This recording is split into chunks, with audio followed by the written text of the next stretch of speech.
বিসমিল্লাহির রহমানির রহিম। আচ্ছা, আমরা পরবর্তীতে আরেকটা টপিক একটু দেখি। এখানে আমরা এই ক্লিপবোর্ড অপশনটা দেখা শেষ করলাম। এই ক্লিপবোর্ডের পরেই আরেকটা অপশন আছে, এটাকে বলা হয় হলো ফন্ট। ফন্ট বলা হয় না, এই যে ফন্ট গ্রুপের মধ্যে যা কিছু আছে এগুলোর মধ্যে এগুলোর মধ্যে প্রথমেই যে অপশনটা আছে এটা হলো, দেখেন লেখা আছে ক্যালিব্রি। ক্যালিব্রিটা কি আসলে? ক্যালিব্রি একটা ফন্টের নাম। ফন্ট কাকে বলে? ফন্ট কাকে বলে? কোনো একটা ফন্ট, কোনো একটা লেখার স্টাইল, তাই না? কোনো একটা লেখার ধরন, লেখাটা কিরকম হবে, এই লেখার বিভিন্ন ধরন, এটা হলো ফন্ট। দেখেন আমরা যতটুকু জায়গা সিলেক্ট করবো, আমরা যদি সব পুরো জায়গাটা সিলেক্ট করতে চাই কন্ট্রোল এ দিয়ে সিলেক্ট করলাম। এখন এখানে আমরা চাচ্ছি যে এই লেখাটাকে একটা ভিন্ন ফন্টে নিব। এখানে যদি ড্রপ ডাউন বাটনে ক্লিক করেন, দেখেন অনেক ধরনের ফন্ট এখানে আছে। আমি এখানে যদি নিকোশে ক্লিক করেন বা টাইমস নিউ রোমানে ক্লিক করেন, এগুলো হলো সব ফন্টের নাম। আমরা এখানে কয়েকটা অল্প কয়েকটা ফন্টের নাম আমরা একটু দেখি। দেখেন প্রথমে রয়েছে ক্যালিব্রি, তারপরে আছে টাইমস নিউ রোমান, এরপরে এরিয়াল। এখানে এরিয়াল, রাউন্ডেড, এমটি, বোল্ড এত কিছু বলা লাগবে না, শুধু এরিয়াল। তারপরে এই আরেকটা আছে, এটা হলো কালপুরুষ, ANSI, শুধু কালপুরুষ বললে হবে, ঠিক আছে? এটা হলো বাংলা ফন্ট। তারপরে আরেকটা আছে, এটা হলো সুতনি, MJ, এটা পুরোটা বলতে হবে। তারপর আছে নিকশ। এরপরে আরেকটা কি, এটার নাম কি? এজেন্সি FB, ঠিক আছে? তারপরে আর এই ফন্টের নাম কি? আলজেরিয়ান। এরপরে আছে আপটোস, অ্যাজোনিক্স। এইগুলো সব হলো আমাদের ফন্টের নাম, ঠিক আছে? তা আমরা বেশ কয়েকটা ফন্টের নাম জানলাম, তাই না? ওকে, এবারে এখান থেকে ধরেন আমরা এখান থেকে এরিয়াল আছে, আমরা এই উপরে একদম নর্মাল এরিয়াল যেটা, এটা দিয়ে দিলাম। তাহলে এখান থেকে আমরা ফন্টগুলো চেঞ্জ করতে পারি, ঠিক আছে? এরপরে দেখেন আছে 12 লেখা আছে, এই 12 হলো ফন্টের সাইজ, তাই না? এই ফন্টের সাইজের মধ্যে আমরা যদি মাউস থেকে, কিবোর্ড থেকে কিছু লিখে দেই তাও হবে। এই যে বিরাট বড় 123 দিয়েছি। আবার যদি আমরা এখানে ড্রপ ডাউনে ক্লিক করি, তাহলে এখানে 8 থেকে 72 পর্যন্ত পাবো, একটা সমান রেশিওতে। 8-এর পরে 9, 10, 11, 12 পর্যন্ত ঠিক আছে। তারপরে দেখেন 12-র পরে 14, তারপর 16, 18, 20, 22, 24, 26, 28, 36, 42, এরকম 36, 48, 72। তো সেম রেশিওতে আমরা যদি এটা বড় করতে চাই, এখানে ক্লিক করেও পারি। এবং এখানে দেখেন একটা এ লেখা আছে, একটা এ বড়, দুইটা এই সমান। এখানে বাম পাশের এটাতে ক্লিক করলে একটা এক এক করে এইখানে যে রেশিওটা দেওয়া আছে না, এই রেশিও অনুযায়ী এটা বড় হবে, ঠিক আছে? 18, তারপরে 20, তারপরে 22, 24, 26, 28, 36, এরকম বড় হচ্ছে। আবার এখান থেকে ছোট করলে ওই সেম এখানে যে রেশিওটা দেওয়া আছে ওই রেশিও অনুযায়ী এটা ছোট বড় হবে। ছোট হলো, ঠিক আছে? কিন্তু এখন আমরা চাই যে এই রেশিও অনুযায়ী না এক এক করে বড় হবে। ধরেন এখন 16 আছে, 15, 14, 13 এরকম ছোট হবে, একটা একটা ফন্ট করে এক এক সাইজ করে ছোট হবে বা এক এক সাইজ করে বড় হবে। এজন্য আমরা এটা সিলেক্টেড থাকা অবস্থায় কিবোর্ড থেকে কন্ট্রোল ধরে সেকেন্ড ব্র্যাকেট আছে না, থার্ড ব্র্যাকেট ওপেনিং, প্রথম যেটা, এটাতে ক্লিক করলে এক এক সাইজ করে ছোট হবে। আর পরবর্তীটা ক্লোজিং পার্ট যেটা, এটাতে ক্লিক করলে এক এক সাইজ করে বড় হবে। আমি যদি ক্লিক করে বড়টায় ক্লিক করে ধরে বসি, এরকম দেখবেন এই বড় হইতেছে খালি, ঠিক আছে? বড়র কোনো শেষ নাই, এ বড় হইতেই থাকবে। আবার যদি ছোটটায় ক্লিক করি, এ খালি ছোট হইতেই থাকবে, বুঝছেন? এই হলো এটাকে ছোট বড় করা, একদম ওয়ান হয়ে গেল এখানে, এখন দেখাই যাবে না কিছু, তাই না? তা আমরা এখান থেকে ক্লিক করে 20 করে দিলাম যাতে বুঝতে পারি। এরপরে দেখেন, এরপরে আছে কেস। এটাকে বলা হয় কেস, সেন্টেন্সের কেস আছে না বিভিন্ন, কেস বলতে বলা হয়, বোঝানো হয় আমরা কোনো একটা লাইন, এখানে যতগুলো লাইন সিলেক্ট করা আছে প্রত্যেকটা লাইনকে সেন্টেন্সের অনুযায়ী সাজাবো।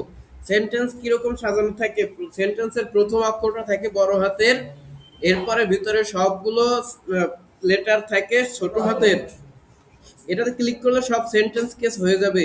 তারপরে আছে লোয়ার কেস, আমরা যদি সবগুলো একদম শুরু থেকে শেষ পর্যন্ত সব ছোট হাতের অক্ষর করতে চাই, তাহলে এটাতে ক্লিক করলে সব ছোট হাতের হয়ে যাবে। এরপরে আছে আপার কেস, এই আপার কেসে ক্লিক করলে কি হবে, সবগুলো অক্ষর বড় হাতের হবে।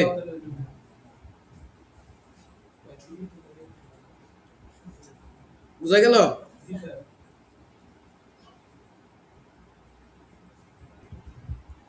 তাহলে এখান থেকে সব আপার কেস হবে। এরপরে দেখেন, এরপরে আরেকটা অপশন আছে, এটা হলো ক্যাপিটালাইজ ইচ ওয়ার্ড, অর্থাৎ প্রত্যেকটা ওয়ার্ডের প্রথম লেটারটা ক্যাপিটাল করব। এটাতে ক্লিক করলে সবগুলো ওয়ার্ডের ফার্স্ট লেটার ক্যাপিটাল হবে। এরপরে দেখেন, এরপরে আছে টগল কেস। টগল কেসের অবস্থা দেখেই বুঝতে পারছেন যে প্রথম অক্ষরটা ছোট হাতের হবে, বাকি সব অক্ষরগুলো বড় হাতের হবে। এখন এই যে ফরম্যাট টরম্যাট যা কিছু করলাম, আমরা সব ফরম্যাটকে মুছে দিয়ে একদম আগের পর্যায়ে চলে যাব। এটা আগের পর্যায়ে যাওয়ার জন্য এখানে একটা অপশন আছে, এই যে ইরেজার আছে একটা, দেখেন ক্লিয়ার অল ফরম্যাটিং। এইটাতে ক্লিক করে দিলে সব আগের পর্যায়ে চলে গেছে, শুধুমাত্র কেসটা পরিবর্তন হয় নাই। এই কেসে এসে আমরা এটাকে সেন্টেন্স কেস করে দিলাম। দেখছেন? তাহলে সব কি হয়ে গেল, আগের মতো একদম আগে যে ক্যালিব্রি ফন্ট ছিল সেইটাই হয়ে গেছে। আমরা যে বোল্ড ইতালিক করেছিলাম সব মুছে চলে গেছে, তাই না? এরপরে দেখেন এখানে আরেকটা ফন্ট আছে, আরেকটা অপশন আছে, এই যে এটাকে বলা হয় টেক্সট ইফেক্ট অ্যান্ড টাইপোগ্রাফি। এই টেক্সট ইফেক্ট অ্যান্ড টাইপোগ্রাফির মধ্যে গেলে লেখাগুলো এরকম হবে। এটা আমরা একটা ছোট জায়গায় করি, সবগুলোতে না করি। এই যে পাওয়ারফুল শব্দটা আছে, পাওয়ারফুল শব্দটাতে ক্লিক করে সিলেক্ট করে আমরা এখানে টাইপোগ্রাফিতে ক্লিক করলাম। পাওয়ারফুল ডাইকে যায়, ওটা তো দরকার, আমরা এই কোঅর্ডিনেটটাতে ক্লিক করি। ঠিক আছে, তাহলে দেখা যাবে। এটাতে ক্লিক করে সাপোজ এখানে আমি অন্য একটা ডিজাইনের মধ্যে এটাতে ক্লিক করে দিলাম, তাহলে এটা একটা ভিন্ন ডিজাইন হয়ে যাচ্ছে না? এই যে এটাতে ক্লিক করে দিলাম, এটা একটা এরকম গ্লোমি একটা কালার হয়ে গেল। এরপরে আপনি যদি চান এই লেখার আউটলাইনটাকে আরেকটু সাজাবেন, এই আউটলাইনের ভিতরটা ইয়েলো থাকবে। এই যে ভিতরটা আউটলাইনটা ইয়েলো হয়ে গেছে। আউটলাইন কোনটা? বাইরের অংশটা ইয়েলো হয়ে গেছে। এখন আপনি যদি চান এটার শ্যাডো দিবেন একটা, এই যে শ্যাডো, এখান থেকে আপনি একটা শ্যাডোতে ক্লিক করে দিয়ে সাপোজ এরকম একটা শ্যাডো দিতে চান, এই যে শ্যাডো হয়ে গেছে। এরপরে আরো কত কিছু আছে, এখানে রিফ্লেকশন দিতে চান তাহলে এখান থেকে রিফ্লেকশন দিয়ে দিতে পারবেন। রিফ্লেকশন শ্যাডো দুইটাই হয়ে গেল। আমরা শ্যাডোটাকে তাহলে রিমুভ করে দিই। আমরা এখান থেকে যদি শ্যাডোতে যাই, শ্যাডোতে গিয়ে নো শ্যাডো এটাতে ক্লিক করি, তাহলে শ্যাডোটা চলে গেছে এবং রিফ্লেকশনটা আছে, আছে না? রিফ্লেকশনটা আছে। আবার যদি এটাতে আসি, দেখেন এখানে আছে গ্লো। আমরা চাই যে এটা একটু গ্লো করুক চারপাশ থেকে, না? এই যে এটাতে ক্লিক করলে এটা গ্লোনেস চলে আসছে। বাহ। এরপরে এখানে অনেকগুলো স্টাইল আছে, আপনারা এই স্টাইলগুলোকে ফলো করবেন। ওকে, এটা আমরা করে দিতে চাই এখান থেকে, ধরেন এরকম একটা স্টাইল হয়ে গেল। এখন এই যা স্টাইল করলাম, এরপরে এখানে আছে হাইলাইট। দেখেন ধরেন আমরা এই এমবেড এই লেখাটুকু হাইলাইট করতে চাই, দেখেন হাইলাইটের মতো যদি ক্লিক করি, আমরা হাইলাইটার দিয়ে কি করি, হাইলাইটার দিয়ে কি মূলত যে কোনো একটা লাইনকে মার্ক করে রাখতে পারি, ওই লাইনের ভিতরের ব্যাকগ্রাউন্ডটা, ব্যাকগ্রাউন্ডটা আমাদের একটা কালার হয়ে যায়, হয়ে যায় না? এর কথা এখানেও ঠিক সেম কাজ। এখানে এই যে কয়টা কালার আছে, এই কালারগুলোর বাইরে আপনি পাবেন না, ঠিক আছে? কারণ আমার এখানে ইয়েলো কালার করা দরকার। এই যে ইয়েলো সে ক্লিক করলাম, এটা ইয়েলো হয়ে গেল।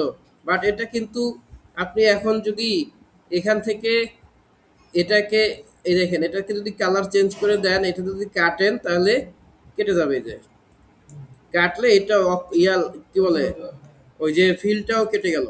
ঠিক আছে, ফিলটা এর সাথেই কেটে যাবে। আর এই হলো আমার মূলত, এটা যদি এখন চেঞ্জ করতে চান তাহলে এখানে ক্লিক করে নো কালারে ক্লিক করে দিতে হবে, তাহলে এই এইটা হাইলাইটটা উঠে গেল। হাইলাইটের পরে আরেকটা আছে, এটাকে বলা হয়, এটাকে বলা হয় টেক্সট কালার, হ্যাঁ, ফন্ট কালার। আপনি যদি ফন্টটাকে কালার দিতে চান, ধরেন আমি এই একটা প্যারাগ্রাফকে ধরে, এই এখান থেকে একটা লাইনকে ধরে